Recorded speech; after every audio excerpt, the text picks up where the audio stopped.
Welcome back, friends. Get comfortable. Maybe dim the lights and put on a fan to create a nice, soft hum in the background. Tonight, we're going to take a gentle journey into the past, exploring a fascinating, sometimes strange world. The world of love, relationships, and daily life in the Middle Ages. It was a time of knights and castles, but also a time when privacy was a luxury, and herbal remedies were, well, let's just say they were interesting. So, before we start, if you like what we do here, consider hitting the like button and subscribing. It helps a lot, and we genuinely appreciate it. Also, feel free to share in the comments where you're watching from and what time it is for you. It's always a treat to see who's joining us from around the world. Let's clear up a common misconception right away. Medieval intimacy was not a scene from a romantic movie. There were no silk sheets, no flickering candles, and no soft lute music in the background. In reality, most people lived in small one-room homes, and this room was shared by everyone: children, grandparents, and even the family's livestock. Imagine trying to have a private moment when a goat is staring at you from the corner of the room. Privacy, as we know it, just didn't exist.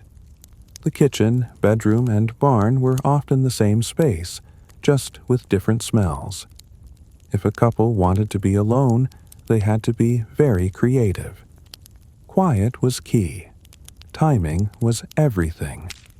And it was always best if the kids were asleep and facing the wall. Even in wealthy households, privacy was scarce. Servants often slept at the foot of the bed or stood nearby, pretending not to notice a thing. Some noble families even kept written records of their sleeping arrangements, which is just as awkward as it sounds. Traveling was no better. Inns often had shared beds, meaning you might find yourself sleeping next to a complete stranger. If you wanted a bit of affection, you'd have to check if the person next to you brought their boots to bed. In a married peasant's home, you'd share a straw mattress and hope for the best. If you weren't married, you had to be twice as quiet and 3 times as careful. Gossip spread faster than wildfire, and thin walls meant secrets were hard to keep. Even in monasteries and convents, where the rule was simple: no privacy, no distractions, human nature still found a way to complicate things, which is probably why so many abbeys had unusually high garden walls. In the medieval world, the church had a huge say in what happened behind closed doors. The message was clear. Intimacy was for one purpose only: to have children. That was it.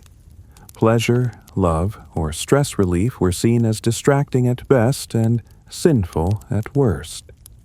This wasn't just a gentle suggestion. It was a strict set of rules. Priests and bishops wrote detailed guides on what was and wasn't acceptable. Certain days of the week were off limits, as were major holidays and fasting periods.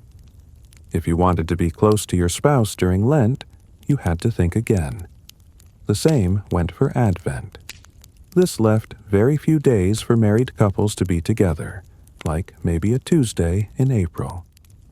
Even on the allowed days, there were expectations. One guide from the 13th century suggested that couples should be intimate without pleasure, without sin, and without delay. It was a checklist that left little room for joy. The preferred position was missionary, not just for religious reasons, but because it was seen as the most natural way. Anything else, including too much enthusiasm, was considered suspicious.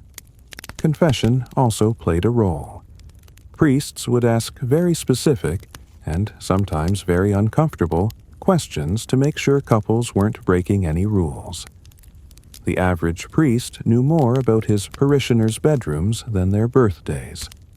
But these rules weren't always followed. Some people simply smiled, nodded, and went home to do whatever they were going to do anyway, just a little more quietly. For medieval couples, planning a romantic evening was a huge challenge. You needed a calendar, a priest's blessing, and a lot of luck. The calendar was less of a schedule and more of a divine obstacle course. Sundays, number Fridays, number Wednesdays, maybe not. Add in Lent, Advent, feast days, and even certain moon phases, and you'd find that nearly half the year was off limits. If you got caught being affectionate on a forbidden day, you'd feel a lot of guilt and have to make an extra trip to confession. The upper classes felt these rules more strongly because they had priests and spiritual advisors constantly watching them. Peasants, on the other hand, had more pressing concerns, like farming, and not freezing to death, so they had less time to worry about which saint's day it was. To make things more complicated, some people believed that intimacy on the wrong day could lead to sickly children or divine punishment. In medieval Europe, marriage was less about romance and more about a legal agreement. If you were hoping for candlelit dinners and whispered sweet nothings, you were better off reading a story. In real life, courtship involved livestock, land, and making sure two families didn't start a fight. Marriage was a business deal. Daughters were used to create alliances, gain property, or make peace with neighbors. A bride might come with a dowry of money or land, and in return, the groom's family would agree not to be completely unbearable. When courtship did happen, it was closely supervised. Young people were rarely left alone. A girl might be watched by her mother, a strict aunt, or the entire village. Among nobles, marriages were arranged like a game of chess. Love was something you hoped would develop later, if at all. The saying was, better a rich match with a grumpy face than a poor one with dimples. This isn't to say love didn't exist. It did. But it usually came after marriage, not before. If affection grew over time, it was considered a bonus, not a requirement. However, where there's a will, there's a way.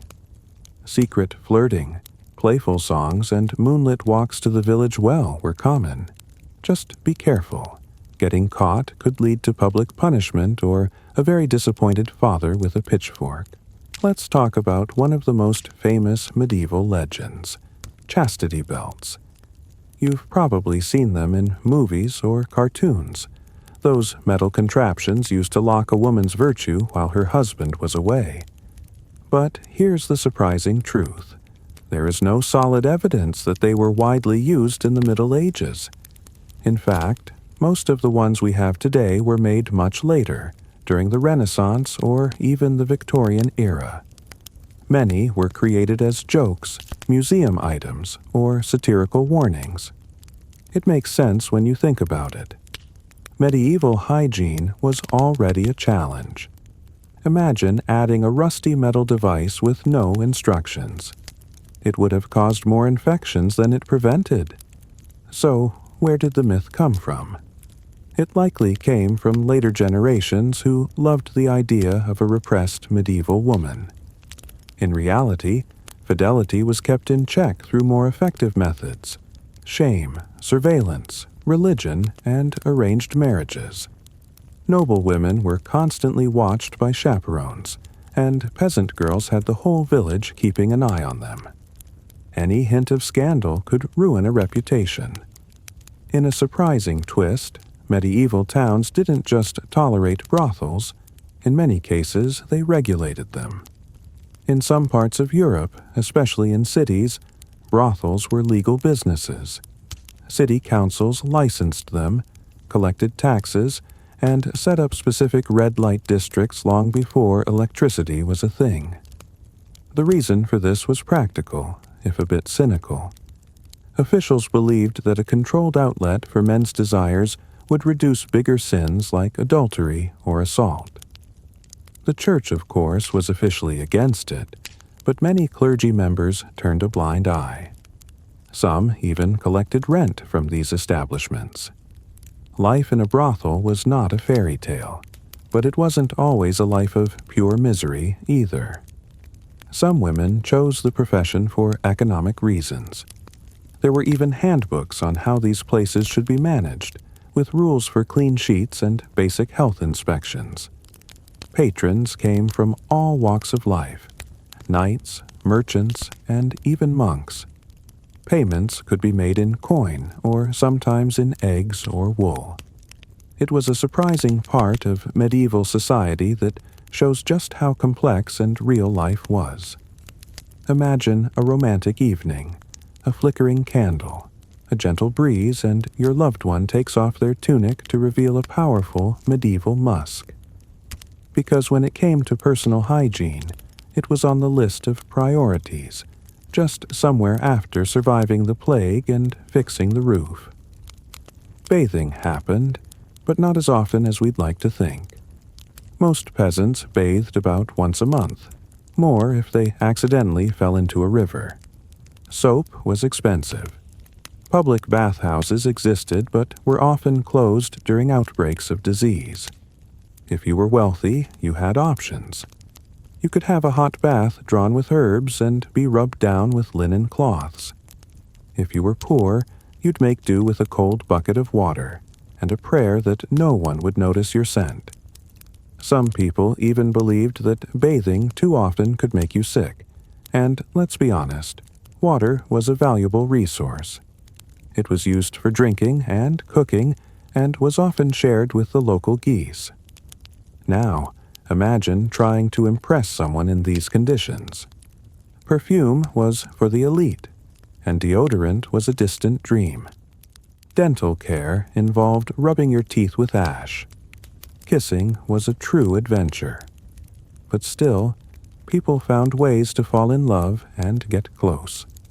Maybe when everyone smelled a little bit, love was truly blind and nose-blind. Controlling the size of your family in the Middle Ages was a lot like trying to steer a cart with no wheels and a stubborn goat. People certainly tried, but it was not something you could count on. People were aware that certain activities led to babies, and they used a variety of methods to try and prevent it. Some used herbal mixtures, others used animal membranes, and some even performed rituals. One popular tip was to drink wine boiled with beaver testicles. A few people even believed that jumping up and down after intimacy would help. The church was not a fan of any of these methods. They saw reproduction as the main goal of marriage, and anything that got in the way was a sin. Still, not everyone followed these rules. For married couples struggling with money, or for unmarried couples, the motivation to avoid a pregnancy was very real. But no matter the method, reliability was very low. When it failed, which it often did, it led to hasty marriages, hidden pregnancies, and many awkward conversations. Despite what the church preached, not every medieval couple waited for the wedding bells to ring. It was common enough that it required a lot of paperwork and a lot of gossip. In church records, it was called fornication, and in the village, it was called getting ahead of yourself. If a couple was caught or even suspected of being intimate before marriage, they could be taken to court and fined. The fine might go to the church or the town. Sometimes, if the couple got married afterward, the fine was canceled or reduced. In some regions, getting caught was less about morals and more about money. In small communities, everyone knew everyone else's business. Gossip could spread faster than a poorly made meat pie in July. Interestingly, many of these situations led to a tradition called hand fasting, a sort of informal engagement where a couple considered themselves betrothed and could live together. For peasants, this was all handled with a bit of practicality. If a pregnancy happened, a marriage usually followed. For nobles, however, the consequences could be much worse, risking inheritance and reputation. In the medieval world, Virginity was more than a virtue. It was a contract clause and a political tool. For peasant women, expectations varied, but if a woman was not a virgin when she married, it might lead to a fine or a quick wedding. For the upper classes, it was a very serious matter. A noblewoman's virginity was tied to her family's honor, property, and alliances. A pregnancy outside of marriage could ruin generations of planning. So, how did they check? Well, badly. Sometimes it was just based on vague testimony, and other times it was far more invasive. After the wedding, some regions expected a blood-stained sheet to be displayed as proof. If the sheet was clean, it could lead to lawsuits and family drama worthy of a royal soap opera. Men, of course, were not under this scrutiny. A man's experience was rarely questioned. Virginity was also linked to religious symbolism, with young women being praised as pure vessels. It was beautiful in theory, but incredibly uncomfortable in practice. If you're wondering if same-sex attraction existed in medieval times, the answer is a clear yes. But was it accepted? That's a complicated question. Officially, the Church called it a sin. Punishments varied, from a simple scolding to exile. But real life was much messier. We have poems, letters, and legal documents that show emotional and physical relationships between people of the same sex. Some monks wrote love letters to each other that sound more like longing than friendship. Noble women sometimes shared beds and declared their devotion to each other. The modern idea of a sexual identity didn't exist. You didn't come out. You just lived carefully and quietly. There were no pride parades, but there were songs and stories that hinted at these relationships. In medieval Europe, adultery was a very risky act. It wasn't just a personal failing, it was a social crime. Marriage was a legal and religious contract, so cheating could mess with inheritances, dowries, and the balance of local gossip. For women, the risks were much higher. A married woman caught in an affair could face public shame, lose her property, or even be exiled. Men, on the other hand, had more leeway. A man having an affair with an unmarried woman might be seen as morally wrong, but not legally punished. Some towns had fines or public confession. A few legal records even mention creative punishments, like being paraded through the village in a shift. The real danger, however, was the husband. Honor killings were not unheard of, especially among nobles. For the wealthy, a scandal could lead to a decade-long family feud. For peasants, the consequences were usually financial.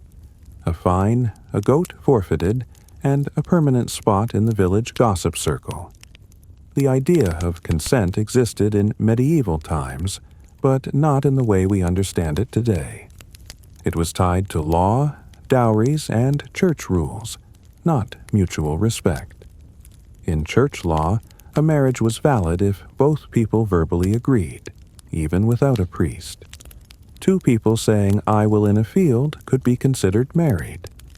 But just because consent was acknowledged in theory, it wasn't always respected in practice, especially for women. Noble daughters had their marriages arranged by their families, and their opinion was a polite afterthought. For women in marriage, consent was even more complicated. Husbands had legal rights to their wives' bodies, and refusing could lead to problems. Still, medieval courts did prosecute cases of assault and coercion. In cities, women and men brought forward complaints and sometimes won justice. Medieval stories often explored the idea of consent, with knights pining and ladies refusing. So, if nothing else, they knew it was important to ask, even if they sometimes ignored the answer. The medieval church had a complicated and, at times, very suspicious relationship with physical pleasure. The suspicion extended into the bedroom, where the church preferred that nothing too enjoyable was happening. They didn't ban marital relations, but they did strongly recommend moderation, like once a month in the dark with no smiling. Celibacy was seen as the highest form of spiritual discipline, and married couples were encouraged to abstain, especially as they got older. Some church thinkers argued that even in marriage, desire was a weakness. They believed intimacy was only for having children, not for fun or bonding. This attitude filtered down to confessionals, where priests asked couples if they had been too lustful with their own spouses. But people still lived their lives. After a long day of work, a little affection was more comforting than shameful.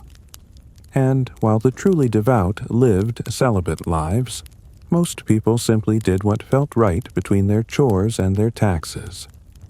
After everything we've covered, arranged marriages, fines for flirting, suspicious bath habits, and strict church rules, you might be wondering, did medieval people actually fall in love? The answer is a definite yes. Awkwardly, passionately, and sometimes even happily. Despite the strict rules, love found a way. Peasant couples courted in fields, and noble lovers exchanged secret glances at banquets. Monks and nuns wrote letters filled with emotion that we still wonder about today. Medieval literature is full of romance. Knights sang songs about distant ladies, and stories of courtly love glorified longing from afar. Sometimes, couples even married for love. We have records of peasants who ran away together, and nobles who rebelled against their families' plans. So, yes, love existed. It just had to be more creative and a lot more careful. But in the end, it still found a way to bloom. Interestingly, the church actually required both the bride and groom to give their verbal consent, even if it was done through gritted teeth. Once married, many couples built strong partnerships.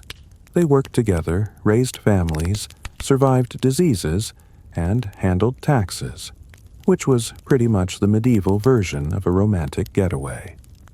Letters between husbands and wives show real affection and commitment. Even widows and widowers sometimes remarried for companionship rather than money, choosing someone they genuinely wanted to spend their last years with. Because, despite all the rules and risks, people still wanted to feel loved, ideally before curfew, and definitely not during Lent. It all began with a disaster. Zeno of Citium, a rich merchant, lost everything when his fleet of ships sank in a violent storm.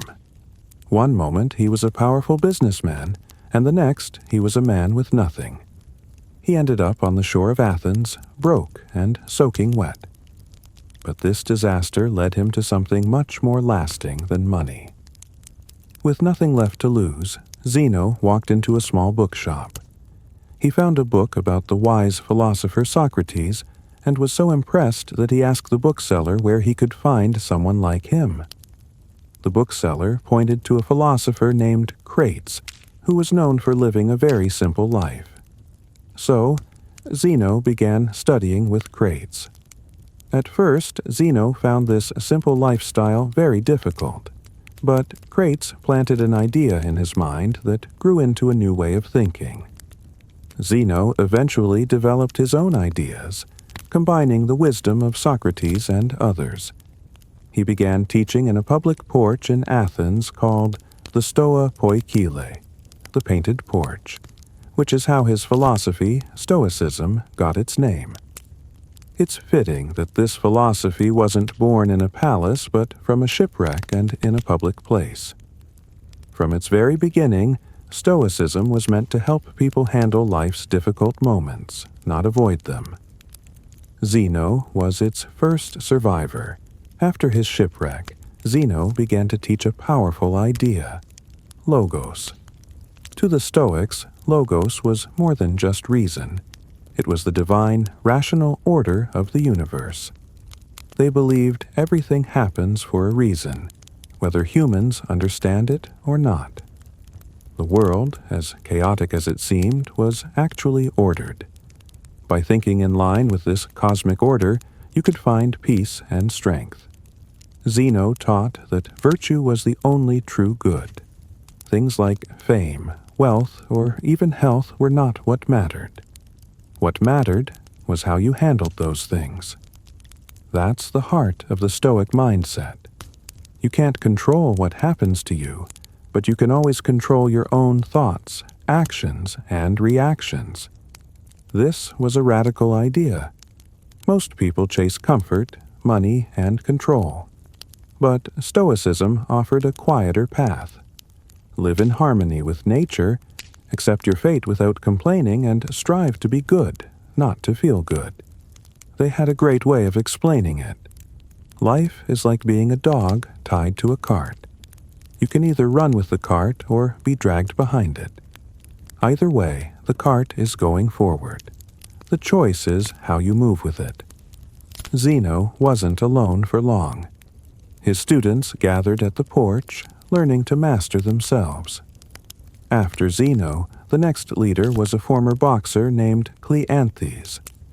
Cleanthes was a powerful man who worked at night carrying water and studied philosophy during the day. He showed that true strength comes from determination, not privilege. He lived the philosophy more fully than anyone else. If Zeno taught that you should accept hardship, Cleanthes lived it every single day. His most famous work, the Hymn to Zeus, was a calm and beautiful poem about the cosmic order of the universe. He also brought a more emotional side to Stoicism. While Zeno focused on pure logic, Cleanthes believed that some emotions, like awe at nature or love for wisdom, were okay as long as they were in line with reason. He knew a philosophy shouldn't turn you into a robot. Cleanthes may have been slow to speak, but his steady nature was everything in Stoicism. He gave the philosophy a quiet strength. Then came a man who sharpened Stoicism into a powerful system, Chrysippus. He was a logician who wrote over 700 books, and while most are lost, his influence is undeniable. Chrysippus believed that for Stoicism to survive, it needed to be built on a foundation of solid logic. He made the philosophy more rigorous and detailed, especially the core idea of what is and isn't in our control. He argued that virtue alone was enough for happiness, no matter what else you had. He had a biting wit, too. When someone said he didn't always practice what he preached, he replied, "Would you blame a doctor who gets sick?" He still knows how to treat illness. He believed that Stoicism wasn't about being perfect, but about trying to be better every single day. Thanks to Chrysippus, Stoicism became a true discipline, a tool to cut through confusion and chaos. When Stoicism reached Rome, it changed from a Greek study to a practical way of life for soldiers, leaders, and emperors. The Romans didn't care about abstract ideas. They wanted a system that could help them handle war, betrayal, and personal ruin. Stoicism's focus on self-control was a perfect fit. Seneca the Younger was a wealthy advisor to the emperor, but his writings show a man deeply aware of life's fragility. He wrote about simplicity and self-control, even while he lived a wealthy life. His advice often came with a quiet acknowledgement of his own struggles. He didn't claim to be a perfect Stoic, just a lover of wisdom.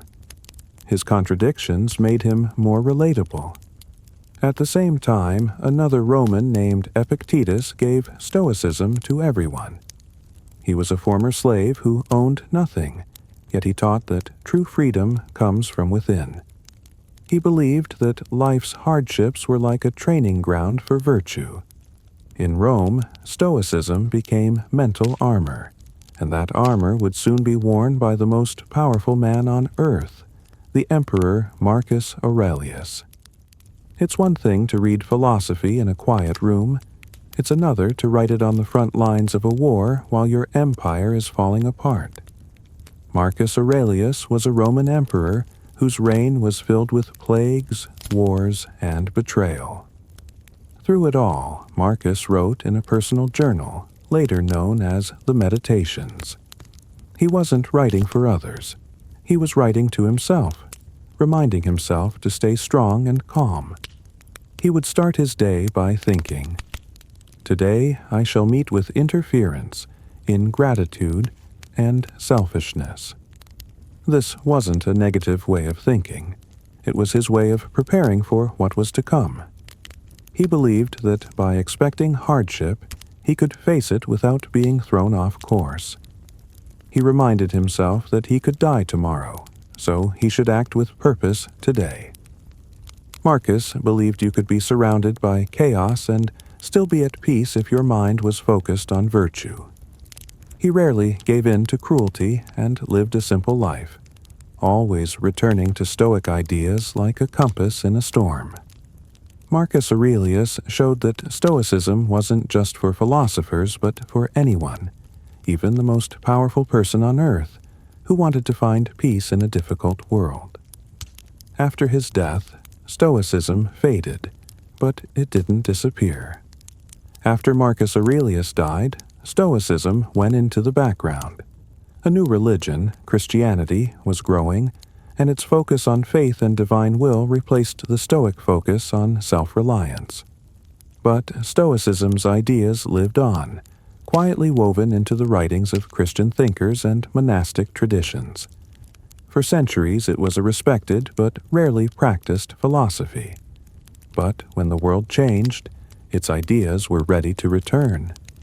In the digital age, Stoicism has been reborn, finding a new audience through blogs, books, and podcasts. Authors like Ryan Holiday presented it as a practical guide for handling modern anxieties. It became a toolkit for resilience. Tech leaders and entrepreneurs embraced it as a manual for high-performance living. Even mental health professionals found its principles in therapies like cognitive behavioral therapy, CBT. Of course, modern Stoicism has its critics who say it has lost its depth, but the truth is, it survived because it works. When life goes wrong, Stoicism reminds us that we can't control what happens, but we can control our response. Today, a 2,300-year-old philosophy is trending. You can see quotes from Marcus Aurelius on social media and find Stoic books on bestseller lists. But it's not popular because it's fashionable. It's popular because it addresses a very modern need: clarity in a confusing world. When everything feels out of control, Stoicism offers a path inward. It teaches us to focus on the choices we still have. The central questions are the same. What can you control? What kind of person will you choose to be? Stoicism doesn't tell you to leave the world. It tells you to be in it, to work, raise a family, and serve your community, but to do it from a place of calm. It's a quiet rebellion against being impulsive and emotional. It's about pausing before you react and having the courage to be kind in a cruel world. In the end, it's not about being perfect. It's about making quiet, steady progress. And in a world that rewards loudness, maybe the most revolutionary act is to simply be still. To a modern person, an ancient Roman bath looks like a luxury resort with marble floors and steaming pools. But to a Roman, it was just another part of the day. Bathing wasn't a rare treat. It was a daily ritual for everyone, from senators to shoemakers. The process was very specific. You would start in a warm room, then move to a hot, steamy room where you would sweat and scrape your skin. Finally, you would plunge into a cold pool to feel refreshed. This hot-to-cold contrast was believed to be good for your health and mood. But more than just hygiene, the baths were a social hub. People went to see and be seen, to gossip, work, and debate. It was a democratic space where emperors might share a room with common people. For the Romans, bathing was about routine, health, and society. It was a place where people felt connected to the larger world, one breath of steam at a time. Roman baths were engineering masterpieces. They had an early form of central heating called the hypocaust system, where hot air from a furnace flowed under the floors to heat the rooms. The architecture was designed to trap heat, and a complex system of pipes kept clean, heated water flowing constantly.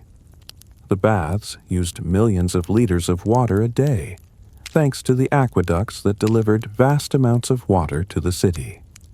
The water was used for steam rooms, saunas, and even simple flushing toilets. All of it was powered by gravity and built with impressive skill. The baths were a key part of Roman city life, and their maintenance required a lot of hard work. But the reward was a clean, healthy, and social daily routine. These buildings didn't just last for a few years. Many stood for centuries. In a time with no electricity or modern machines, the Romans created a perfect system of heat and comfort. When you walked into a Roman bath, you weren't just entering a building. You were entering a genius system powered by fire and water. Despite all the sweat and steam, Roman baths were about more than just getting clean. They were a place for sharing information. In a world without phones, email, or newspapers, the baths worked as a public news station. Gossip spread like wildfire. You could learn who was sleeping with whom, what the emperor was planning, or who lost a battle in the east. If you wanted to know what was happening in Rome, you went to the baths to listen. The Roman leaders knew this and used it to their advantage. Politics didn't stop at the Senate. It seeped into the marble floors of the baths. A smart politician might casually meet a rival in the hot room to talk about a new idea or drop a veiled threat, all while relaxing in the pool. Even emperors played this game. It's said that some emperors would visit the public baths to show that they were still connected to the common people. They had their own private baths, of course, but showing up in the public area made a statement. I'm still one of you, kind of. It wasn't just politics that filled the air. Businessmen made deals, poets recited their work, and philosophers debated. The acoustics of the domed rooms often made it easy to be overheard, which was perfect for anyone who wanted to be noticed. In a way, the bathhouse was like Rome's version of social media and the stock market all in one. It was a place where real decisions were made, far from the official halls of power. Because when everyone is relaxed and sweating, their masks fall away, and you can hear the real plans of the empire. For the Romans, bathing wasn't just about feeling clean. It was a critical part of health and medicine. The bathhouse was where their ideas about wellness met real self-care. Doctors recommended it, and even the military encouraged it. The Romans believed that hot water, cold plunges, and massages helped to balance the humors, the four fluids they thought controlled a person's health. If these were out of balance, you would get sick. A visit to the baths, with its cycles of heating and cooling, was supposed to fix that imbalance. From a modern perspective, there's some logic to this. The heat opened pores and relaxed muscles, while the cold plunge reduced inflammation. After sweating, they would scrape their skin with a metal tool to remove dirt and dead skin, then get a massage with scented oils. We might call this a detox or hydrotherapy. They just called it daily life. Some of the larger baths even had small clinics where doctors would examine patients and suggest treatments, often a change in bathing routines. The baths also had attached courtyards for exercise. Romans would box, wrestle, and play ball games before bathing. They believed that health wasn't passive. You had to earn it. Even mental health was considered. The slow, deliberate rhythm of moving from room to room helped to clear the mind and calm emotions. In many ways, Roman baths were ahead of their time, a true wellness center for the body and mind, with better mosaics and slightly more gossip. While Roman baths were public, not all Romans experienced them equally. They were a small reflection of Roman society, where social lines were sometimes blurred, but never fully disappeared. Let's look at social class. In the big baths, emperors might bathe in the same rooms as common people. But the wealthy would bring their servants to carry towels and oils, and some baths even had special sections for upper-class customers. Even in the shared pools there was a quiet social order. You might see a senator, but you wouldn't just start a casual conversation with him. Then there was gender. Men and women usually bathed separately, either in different sections or at different times of the day. Some emperors were stricter about this than others. Women's access depended on the location and the local rules. In wealthier cities, women had their own beautiful baths, while in poorer areas, they might have to bathe early in the morning before the men arrived. Slaves and freedmen were also allowed to use the baths, especially after a hard day of work. They usually went at off hours or to simpler facilities. Many slaves also worked in the baths as attendants or massagers, and some were well known for their skills.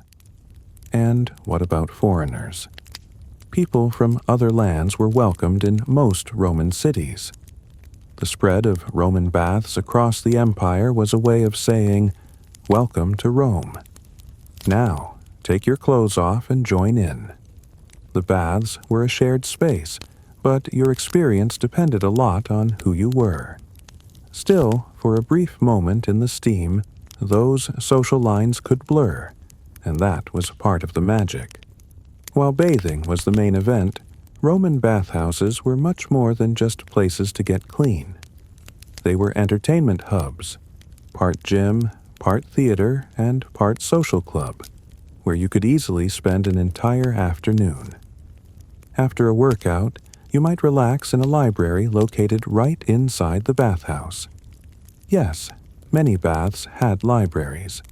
Romans could read scrolls, mixing physical activity with intellectual pursuits. Music was also a big part of the atmosphere, with live musicians playing flutes and harps, making the experience feel luxurious. Some baths even had professional entertainers, like acrobats and comedians.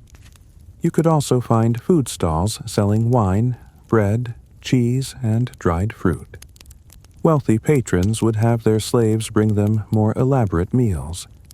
Gambling was also common, with people betting on sports or playing dice games. These things weren't always legal, but they were tolerated in the culture of the baths, where people came to relax and let loose. Some rooms in the bathhouses were also used for private meetings, or even as brothels. This might seem strange to us, but Roman society had a different view of public space and intimacy, and the steamy, dimly lit atmosphere of the hot room only added to the appeal. One of Rome's greatest achievements was creating a standardized experience across thousands of miles of its empire, and that included the bathhouse. From the misty lands of Britain to the deserts of North Africa, the Roman bath became a symbol of Roman identity. Wherever the Roman army went, engineers followed, building roads, forts, and bathhouses. These baths were not just copies of the ones in Rome. They adapted to local materials and weather, but kept the same basic layout. In colder places, the hot rooms were extra important, while in warmer regions, they had more shaded pools to provide relief from the sun. These bathhouses were more than just public buildings. They were a form of propaganda. Every marble tile and steaming pool was a reminder to the locals. This is Rome, and Rome takes care of its people, They were a way of introducing new people to Roman customs. You might speak your own language at home, but when you were in the bathhouse, you were participating in a Roman ritual that brought people together. The bathhouse became a sign of a truly Roman city, often built alongside forums and temples. It was a universal experience where, even on the furthest border of the empire, you could close your eyes and feel like you were in the heart of Rome. Like so much of the Roman Empire, the glory of the bathhouses didn't last forever. As the empire weakened in the 4th and 5th centuries, the great baths fell into disrepair. The empire's economy struggled, and it became too expensive to maintain the huge bath complexes, which needed constant fuel and clean water. The aqueducts that supplied the water were neglected or destroyed, and without water, the baths became useless. Religion also played a role. As Christianity became the main religion, public bathing was seen as a symbol of indulgence and vanity. Some Christian leaders shut down the baths or turned them into churches. But the legacy of the Roman baths lived on. In the Islamic world, the tradition continued in the form of hammams, which borrowed many of the Roman ideas. In Europe, spas and mineral baths became popular during the Renaissance, bringing back the Roman model.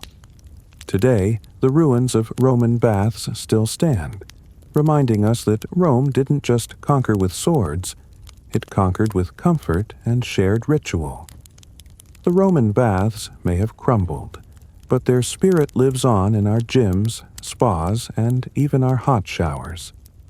Every time you take a warm bath, you're experiencing a bit of the ancient empire. In ancient Egypt, medicine was not just a science, it was a spiritual art. Healing was deeply connected to religion and the gods. They believed that illness could be caused by an angry god, a bad spirit, or a disruption in the cosmic order.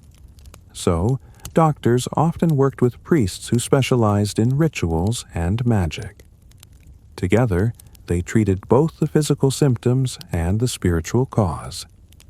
Temples were also centers of healing, where people would sleep in hopes that a god would give them a cure in a dream. This was a respected way of making a diagnosis. Egyptian medical training was rigorous. Doctors studied scrolls that listed hundreds of remedies and procedures. These texts show that while they used gods and spells, they also carefully observed symptoms and developed surprisingly advanced techniques, from stitching wounds to dental care. For them, medicine and magic were inseparable. Healing the body meant treating the mind and spirit as well.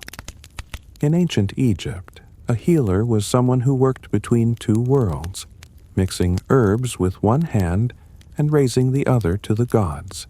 Long before stethoscopes, Egyptian doctors relied on their senses and experience.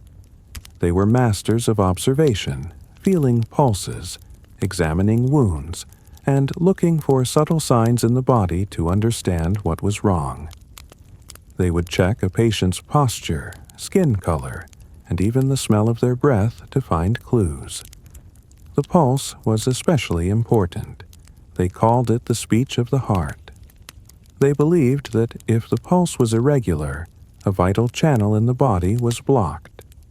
If they couldn't find a physical reason for the illness, they would look for spiritual causes. Was it a punishment from a god? A curse? In these cases, a priest or magician would be consulted. In their medical texts, doctors categorized diseases based on patterns. They didn't always know why something happened, but they knew what usually followed. This practical approach formed the basis for their treatments. Interestingly, some texts even separated physical ailments from spiritual ones. If a wound could be seen and treated, no spell was needed.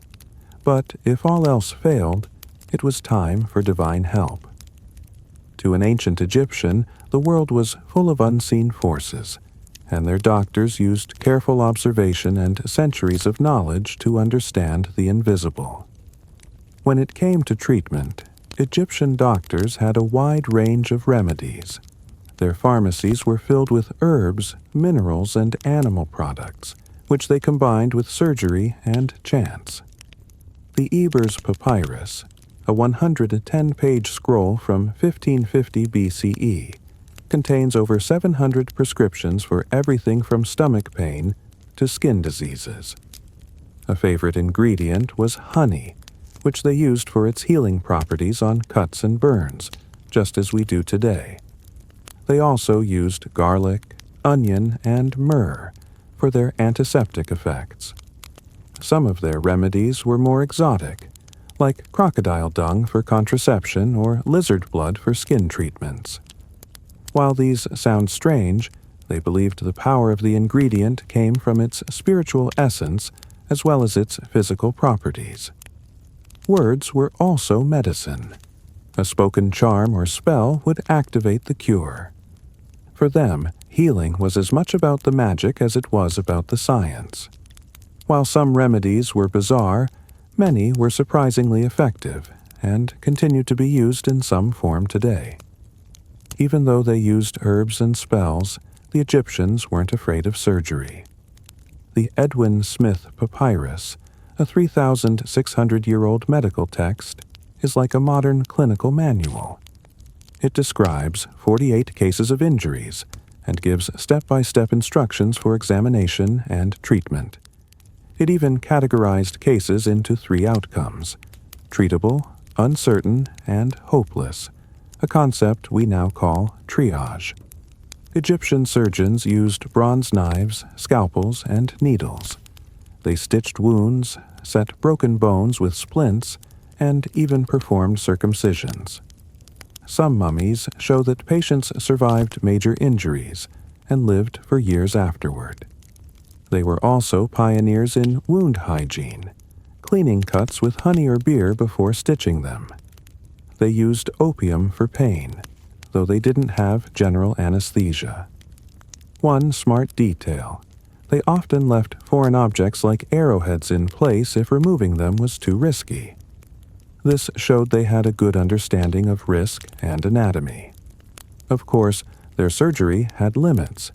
They didn't do internal operations, but within the boundaries of what was possible, they were very skilled. They didn't just experiment. They observed, recorded, and passed down their knowledge. In ancient Egypt, women's health was a central part of medicine. Fertility, pregnancy, and childbirth were all treated with serious attention, and women were both patients and doctors. The Kahun Gynecological Papyrus is the oldest known medical text focused entirely on women's reproductive health. It gives diagnoses and treatments for infertility and birth complications. For pregnancy tests, a woman would urinate on barley and wheat seeds. If they sprouted, she was pregnant. Surprisingly, modern tests suggest this method had some accuracy due to hormones affecting the seeds. For contraception, they used mixtures like honey and acacia leaves. During childbirth, midwives took the lead, using birthing platforms and offering physical and spiritual support. They used charms to ward off evil spirits and amulets to ensure a safe delivery. If labor was difficult, they would use castor oil or herbal infusions to help.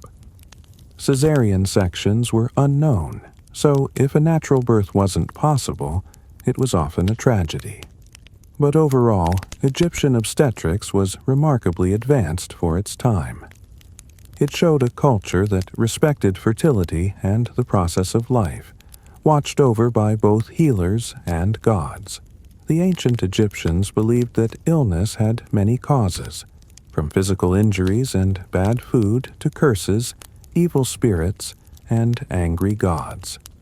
If you broke your leg in a fall, that was one thing. But if your stomach hurt for days without a clear reason, it could be a demon or the restless soul of a deceased person trying to cause trouble. In these cases, doctors used Heka, the sacred power of magic. They believed this power was a divine force, as real as water or fire, given to humans by the gods. A healer could use Heka to make a remedy more effective, protect a wound from infection, or chase away an invisible evil entity. Spells were often written right in the medical texts. Some were like poetry, while others were more aggressive. A charm for treating burns would say something like, "Oh, Isis, great magician, I call on you to cool the fire in the flesh of your servant, just as you cooled the fire that burned your own son, Horus." The spoken word was thought to give the remedy divine power, turning a simple herb into a miracle. Amulets were another form of protection. People wore charms shaped like the Eye of Horus or the Ankh, each with its own symbolic meaning. These amulets were believed to ward off evil, prevent disease, and protect both the living and the dead. They were sometimes even placed inside bandages on wounds. Specific gods were called upon depending on the illness. Sekhmet, the lion-headed goddess of plagues, was both feared and prayed to for healing. Thoth, the god of wisdom, was asked to guide the hands of surgeons. For the Egyptians, medicine without magic was incomplete. The chant, the gesture, and the symbol were all part of the cure. Because for them, healing wasn't just about removing pain. It was about bringing harmony back to the body, the soul, and the entire universe. In ancient Egypt, death was not the end. It was the start of eternity. To reach the afterlife, the body had to be preserved with great care. This was the art of mummification, a practice that was part medicine, part magic, and part funeral science. The main goal was to preserve the body so that the soul could return to it in the afterlife. They believed the body was essential for the soul to navigate the underworld. The process began soon after death. The embalmers, who were both skilled technicians and ritual specialists, washed the body. Then came the most important step, removing the internal organs which would decay quickly. The stomach, intestines, lungs, and liver were taken out and placed in special canopic jars, each guarded by a god. The brain was considered unimportant and was removed through the nose using hooks. The heart, however, was believed to be the center of intelligence and emotion, so it was usually left in the body. The empty body was then filled with resins and linen and covered in a natural salt mixture called natron to dry it out. After 40 days, the body was washed, anointed with oils, and wrapped in hundreds of yards of linen. Protective amulets were placed between the layers. Each step was accompanied by spells and hymns from the Book of the Dead to protect the deceased and prepare them for judgment. The embalmer often wore a mask of Anubis, the jackal-headed god of mummification, to show divine authority. In many ways, mummification was the Egyptians' most advanced medical procedure, combining anatomy, chemistry, and spiritual engineering. It wasn't about saving a life, it was about preserving it forever. To them, a perfectly preserved body was a passport to eternity, and in every wrapped limb they practiced medicine for the soul. While temples held the secrets of the gods, papyrus scrolls held the secrets of the doctors. Egyptian medicine was a well-documented professional system, and much of what we know today comes from these surviving medical texts. The most famous is the Ebers Papyrus, a 100-foot-long scroll with over 700 remedies for a wide range of illnesses. It includes detailed descriptions of symptoms, diagnoses, and treatments, often with spells included. Another key text is the Edwin Smith Papyrus, a practical surgical manual written with impressive precision. It reads like a doctor's notes from a war, with step-by-step instructions for treating traumatic injuries like fractures and head wounds. This scroll shows how the Egyptians could separate their spiritual beliefs from their practical observations. The Kahun Papyrus is another important text that focuses entirely on women's health. It provides insights into birth control, pregnancy diagnosis, and even surgical procedures. These scrolls were not hidden away. They were studied by physicians in schools located within temples. Here, medicine was taught alongside math, astronomy, and religion. Doctors were not just treating bodies, they were passing on knowledge that was thousands of years old. Interestingly, some Egyptian medical ideas traveled to Greece and influenced figures like Hippocrates and Galen. In a time when many cultures relied only on superstition, Egypt gave us one of the first examples of recorded and structured medical science. The legacy of ancient Egyptian medicine never truly disappeared. Many of their practices and ideas quietly shaped the course of global medical history, and their influence can still be felt today. First, their systematic approach to medicine was ahead of its time. They categorized symptoms, recorded treatments, and made careful observations centuries before other cultures. Their focus on hygiene, using daily washing and antiseptic salves like honey, was a form of public health long before the term existed. Their understanding of the mind-body connection was also advanced. They recognized that a person's emotional or spiritual state could affect their physical health. What they called a spiritual affliction might be what we now call depression or anxiety. Their combined treatments of herbs, rituals, and social support were a surprisingly holistic approach to healing. Many of their herbal remedies are still used today, like garlic, castor oil, and willow bark, which is a precursor to aspirin. And while some of their more bizarre remedies didn't last, their early experiments with contraception laid the groundwork for reproductive medicine. But perhaps their most lasting idea is that of the healer, as both a technician and a guide. In Egypt, a doctor was more than just someone who treated a wound. They were someone who understood suffering. Healing was physical, emotional, and spiritual. This human-centered model has reappeared in modern holistic medicine and therapy. The blend of medicine and magic might seem strange to us, but it shows a truth that still holds today. People don't just want to be cured. They want to be seen, comforted, and understood. Ancient Egyptian doctors knew this, and their scrolls, amulets, and chants were more than just treatments. They were acts of care. Their medicine wasn't perfect, but it was daring, structured, and deeply human.